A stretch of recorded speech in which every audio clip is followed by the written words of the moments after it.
Bismillahirrahmanirrahim. Assalamualaikum warahmatullahi wabarakatuh. Perkenalkan, kami dari kelompok 3. Di sini saya sendiri sebagai moderatornya atas nama Mufadalah, dan adapun teman kelompok saya sebagai pematerinya atas nama Baik Ulmi Safikri. Lewat video ini kami ingin menyampaikan sebuah materi kami dengan judul konsep belajar. Baiklah, langsung saja.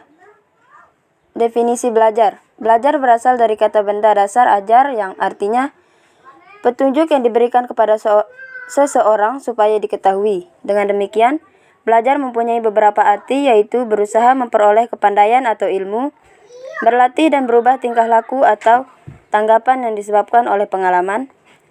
Secara kuantitatif, belajar berarti kegiatan pengisian atau pengembangan kemampuan kognitif dengan fakta sebanyak-banyaknya. Secara institusional, belajar dipandang sebagai proses validasi terhadap penguasaan siswa atas materi-materi yang telah mereka pelajari.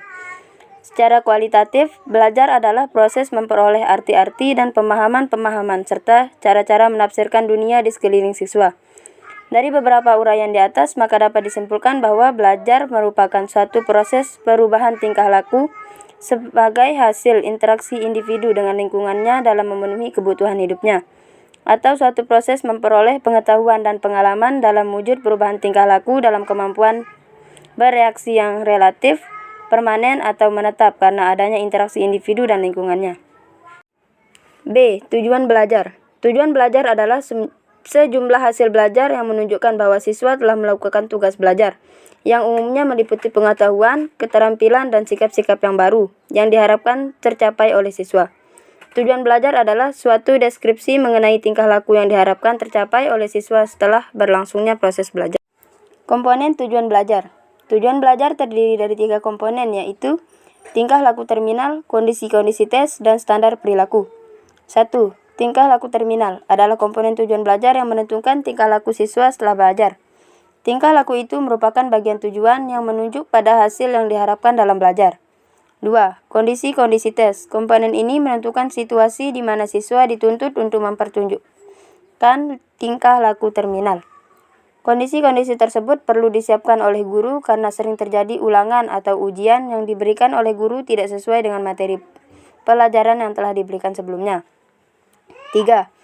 Ukuran-ukuran perilaku. Komponen ini merupakan suatu pernyataan tentang ukuran yang digunakan untuk membuat pertimbangan mengenai perilaku siswa. C. Faktor-faktor yang mempengaruhi belajar. Ada 2 faktor yang mempengaruhi belajar yaitu 1. Faktor internal adalah faktor yang ada di dalam diri individu yang sedang belajar.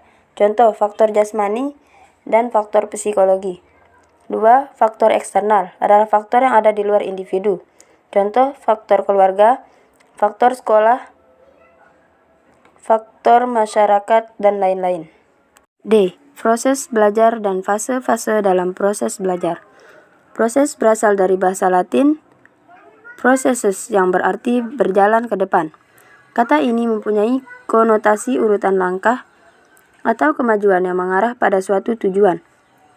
Reber mengatakan, dalam psikologi belajar, proses berarti cara atau langkah-langkah khusus yang dengannya beberapa perubahan ditimbulkan hingga tercapainya hasil-hasil tertentu. Jadi, proses belajar dapat diartikan sebagai tahapan proses perubahan perilaku kognitif, efektif, dan psikomotor yang terjadi dalam diri siswa. Perubahan tersebut bersifat positif dalam arti berorientasi ke arah yang lebih maju daripada keadaan sebelumnya. Demikianlah presentasi dari kami, lebih dan kurangnya kami mohon maaf. Wabillahi taufiq wal hidayah. Wassalamualaikum warahmatullahi wabarakatuh.